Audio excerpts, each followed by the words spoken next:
আল্লাহ কি কাজ করলাম, আমি কি কাজ করলাম? আল্লাহ কি আমাকে ক্ষমা করবে? আমাকে তো মরতে হবে। যে মৃত দেহর সাথে আজ আমি খেলা খেললাম, যৌন খেলা খেললাম, আমাকেও তো ওই কবরে যেতে হবে। ওই কবরে আমি কিভাবে থাকবো? অনুশোচনা হতে লাগলো, অনুতপ্ত হতে লাগলো। আল্লাহ নবীর কাছে গেলেন, ইয়া রাসূলুল্লাহ, ইয়া হাবিবাল্লাহ, হে দয়ার নবী, হে মায়ার নবী, আমার মতো পাপী পৃথিবীর জমিনে আর কেউ নাই। বর্তমান সময়ে আমার থেকে পাপী আর কেউ নাই, আমার থেকে গুনাহগার আর কেউ নাই। হে আল্লাহর রাসূল, আল্লাহ পাক কি আমাকে ক্ষমা করে দেবেন? আল্লাহ নবী সাল্লাল্লাহু আলাইহি সাল্লাম যুবকটাকে খোঁজা আরম্ভ করে দিলেন। যুবকটাকে তালাশ করতে লাগলেন, কোথায় আছে সে? তার খোঁজা আরম্ভ হলো। গিয়ে দেখা যাচ্ছে যুবকটা পাহাড়ের গায়ে মাথা দিয়ে বারবার করে মারছে, মাথা দিয়ে পাহাড়ে প্রহার করেছে আর বলছে, আল্লাহ এই জীবনটা রাখবো না, এই জীবনের 5 পয়সার মূল্য নাই। যে মরে যাওয়ার পরে এত সুন্দর বড়িটাকে আগুনের মধ্যে পোড়ানো হবে, জাহান্নামের আগুনের মধ্যে পোড়ানো হবে। দুনিয়ার আগুন কেউ সহ্য করতে পারে না, জাহান্নামের আগুনটা কিভাবে সহ্য করবে? এই জীবন আর রাখবো না, এই জীবন আর রাখবো না। মহান রব্বুল আলামিন বলছেন, বান্দা আমার কাছে তওবা করো, আমি তোমাদের তওবা কবুল করব। একজন এত বড় পাপী ছিলেন, এত বড় পাপী। কত বড় পাপী? বলা হয়েছে একটা সুশ্রী মেয়ে মারা গেছে, রাজার মেয়ে মারা গেছে। মারা যাওয়ার পরে তার বডিটাকে দাফন করে দেওয়া হয়েছে ইসলামী তরিকা অনুযায়ী। ইসলামী তরিকা অনুযায়ী দাফন করে দেওয়ার পরে ওই এলাকায় একটা এত বড় খারাপ ছিল, এত বড় পাপী লোক ছিল। ওই লোকটা রাত্রিবেলায় তাকে ওয়াসওয়াসা দিচ্ছে। সেই লোকটা ছিল একদম নারীর সতীত্বের জম, জেনা ব্যভিচার ছিল তার পেশা। তো শয়তান তাকে ওয়াসওয়াসা দিচ্ছে, বান্দা তুই তো এলাকার সুন্দরী নারীদের সাথে জেনা ব্যভিচার করার জন্য তুমি কত রাত কাটিয়েছো, কত রাত ব্যয় করেছো। আজকে দেখতে পাচ্ছ না এলাকার রাজার মেয়ে মারা গেছে, তার থেকে সুন্দরী পৃথিবীতে আর নেই। সে মারা গেছে, মাত্র কয়েক ঘন্টা হলো মারা যাওয়ার। তার বডি একাই মাটিতে পড়ে আছে জঙ্গলের ভিতরে। কেউ পাহারা নাই, বাড়িকার কেউ নাই, কোনো মানুষ নাই, জনবসতিহীন এলাকা, জনশূন্য এলাকা। তার বডিটা একাই মাটিতে পড়ে আছে। তুমি যদি যেতে পারো, যাওয়ার পরে একেবারে আনন্দের সাথে তার ওই মরা লাশটাকে তুমি ধর্ষণ করতে পারবে, কেউ তোমাকে বাধা দেবে না।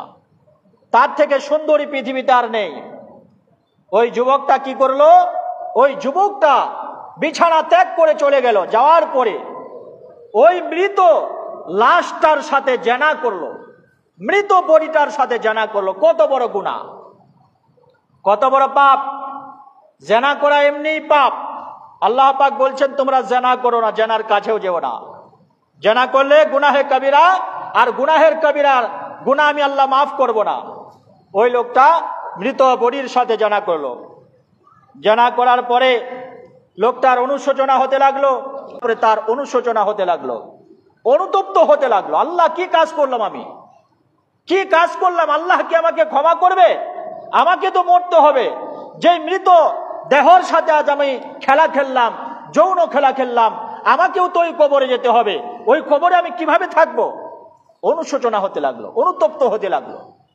আল্লাহ নবীর কাছে গেলেন, ইয়া রাসূলুল্লাহ, ইয়া হাবিবাল্লাহ, হে দয়ার নবী, হে মায়ার নবী, আমার মতো পাপী পৃথিবীর জমিনে আর কেউ নাই।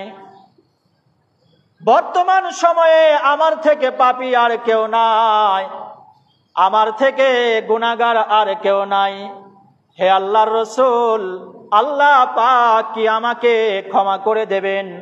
আল্লাহর নবী বললেন, হে আল্লাহর বান্দা, হে আমার উম্মত, তুমি এমন কি গুনাহ করেছো? তুমি এমন কি পাপ করেছো যে আল্লাহ তোমাকে ক্ষমা করতে পারবে না? বলো বলো, তুমি এমন কি পাপ করেছো বলো। ইয়া রাসূলুল্লাহ, ইয়া হাবিবাল্লাহ, হে দয়ার নবী, যেই গুনাহটা আমি করেছি, যেই পাপটা আমি করেছি, আমার আল্লাহ কখনো আমাকে হয়তো ক্ষমা করবে না। আল্লাহ নবী বললেন, বারবার করে বললেন, কি করেছো তুমি? কি এমন গুনাহ করেছো যে আমার সামনে বলতে লজ্জা পাও? একবার বলো, কি এমন গুনাহ করেছো বলো। যুবকটা কাঁদতে কাঁদতে বললেন, ইয়া রাসূলুল্লাহ, ইয়া হাবিবাল্লাহ, হে দয়ার নবী, আমি কি করেছি তোমার কাছে আরজ করি। ওই যে রাজা, ওই রাজার মেয়েটা মারা গেছে। আমি বললেন, কি এমন পাপ করেছো? যুবকটা বললেন, ইয়া রাসূলুল্লাহ, ওই কবরস্থানে গিয়ে, ওই গরুস্থানে গিয়ে মরা মেয়েটার সাথে, মরা দেহটার সাথে আমি জেনা করে ফেলেছি। এর মতো গুনাহ, বড় গুনাহ আর হতে পারে না। আল্লাহ পাক আমাকে মনে হয় ক্ষমা করবে না। আল্লাহর রাসূল খুব রাগ হলেন, রেগে গেলেন, বলে, যাও, আল্লাহ পাক তোমাকে ক্ষমা করবেন না, যাও, চলে যাও এখান থেকে। জীবিত মানুষকে জেনা করাটা হচ্ছে কবিরা গুনাহ, আর কবিরা গুনাহ আল্লাহ পাক মাফ করবে না যতক্ষণ পর্যন্ত বান্দা তওবা করবে না। আর তুমি মরা মেয়েটার সাথে, মরা দেহটার সাথে তুমি যৌন খেলা খেলেছো, আল্লাহ তোমাকে ক্ষমা করবে না। যুবকটা খুব অনুতপ্ত হয়ে গেলেন, ভেঙ্গে পড়লেন, মানসিক দিক দিয়ে মানসিকভাবে ভেঙ্গে পড়লেন। কাঁদতে কাঁদতে কাঁদতে কাঁদতে পাহাড়ের পাদদেশে বাড়ির দিকে আসতেছিলেন আর কাঁদতেছিলেন। এমন সময় কান্না করতে করতে করতে করতে পাহাড়ের গায়ে মাথা ঠেকাচ্ছে, মাথা দিয়ে পাহাড়ে মারছে। হে আল্লাহ, তুমি আমাকে মাফ করবে না? এই দেহ আমি রাখবো না, এই জীবন আমি রাখবো না। এই জীবনের কি মূল্য আছে, এই জীবনের কি দাম আছে যে মরে যাওয়ার পরে জাহান্নামের আগুনে জ্বলতে হবে? আমি তো জাহান্নামী হয়ে গেছি, আল্লাহ আমাকে ক্ষমা করবে না। আল্লাহ রসুল বলেছে আমি ক্ষমা পাবো না। আর একজন ভাই আমার 150 টাকা আল্লাহর ঘরে দিলেন টাইজের জন্য। তুমি ক্ষমা পাবে না, রসুল বলে দিয়েছে আমি ক্ষমা পারবো না, এই জীবনটা আমি রাখবো না, এই জীবনের কোনো মূল্য নাই। যুবকটা কাঁদতে লাগলেন আর পাহাড়ের গায়ে মাথা দিয়ে মারতে লাগলেন। এত অনুতপ্ত হলেন, এত মানসিক ভাগে ভেঙে পড়লেন। तौबा जो दिल से निकलता है वही तौबा है, तौबातान नसूहा। আপনার দিল থেকে যেই তওবাটা বের হবে ওটাই হচ্ছে তওবা। আর আপনি মুখ দিয়ে বারবার বলছেন আস্তাগফিরুল্লাহ আস্তাগফিরুল্লাহ, তওবা করছেন আর সুদ খাবো না, আস্তাগফিরুল্লাহ আস্তাগফিরুল্লাহ, আর ঘুষ খাবো না। এদিকে তওবা করছেন, মুখ দিয়ে তওবা করছেন, এদিকে ঠেলতেই আছেন আস্তাগফিরুল্লাহ, ভুল হয়ে গেছে, আজ মদ খাবো না, আস্তাগফিরুল্লাহ বলেই যাচ্ছেন, আর মদের ভাটিতে গিয়ে ঠেলেই যাচ্ছেন। এই তো তওবা নয়, এই তো তওবা নয়, এই তওবার তো কোনো দাম নেই। যুবকটা বললেন, আল্লাহ আমি কি ক্ষমা পাবো না? সবাই ক্ষমা পেয়েছে, আমি কি ক্ষমা পাবো না? যুবকটা কান্না করতে করতে করতে করতে অন্তর থেকে তওবা বের হলো। হে আল্লাহ, তুমি আমাকে মাফ করে দাও। আল্লাহ, আমি অন্তর দিয়ে তওবা করছি, অন্তর দিয়ে তওবা করছি, একদম মন থেকে তওবা করছি। আল্লাহ, তুমি আমাকে ক্ষমা করে দাও। যখন সে আন্তরিকভাবে তওবা করলো, তাওবাতান নাসুহা যাকে বলা হয়, এমন তওবা হয়ে গেছে। আল্লাহ রসুলকে বলা হলো, হে নবী, ইয়া রাসূলুল্লাহ, আপনি কিভাবে বললেন ওই যুবকটাকে ক্ষমা পাবে না? আপনি মন থেকে বলেছেন, কিভাবে বললেন ক্ষমা পাবে না? সে তো তাওবাতুন নাসুহা করেছে, আন্তরিকভাবে তওবা করেছে, আমি আল্লাহ তাকে ক্ষমা করে দিয়েছি, আমি আল্লাহ তাকে মাফ করে দিয়েছি।